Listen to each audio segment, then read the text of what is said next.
Well, the point against Tottenham in the week for West Ham was certainly a relief for David Moyes' side, and they felt like they probably should have got a bit more out of that game as well against Tottenham, Karen. They got the win in the game before that at the weekend against Aston Villa. Previous to that, it was 3 straight defeats for David Moyes' side. How much will they be just relishing the fact that they've got that win, they got the draw in the week, and they come into this game against Chelsea in a bit better form? I think the Europe helped them get the goals, get the confidence back, and I think then the momentum's rolled in. And I think they just started lethargic this season, and I think they just needed that freshness, that bit of energy. That's what I like about, this West Ham side. Every time I see them, they might counter or start deep, but then they've got energy, impetus, and I hadn't seen that in the early part.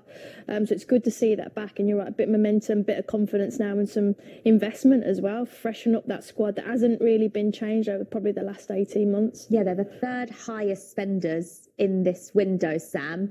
Spending that much money, does it put extra expectation on the team? Is 7th still good enough for West Ham this season?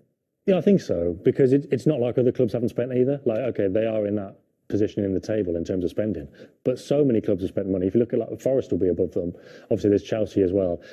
Forest aren't going to be expected to be above them in the table, but if they look at what Man United spent, talked about City doing really good business, Chelsea has spent again, Liverpool are still strong. Tottenham, I don't know if they're going to think, well, we should be replacing them. The fans will obviously think, well, we've spent this money, so maybe we should be doing better if it gets to that point in the season.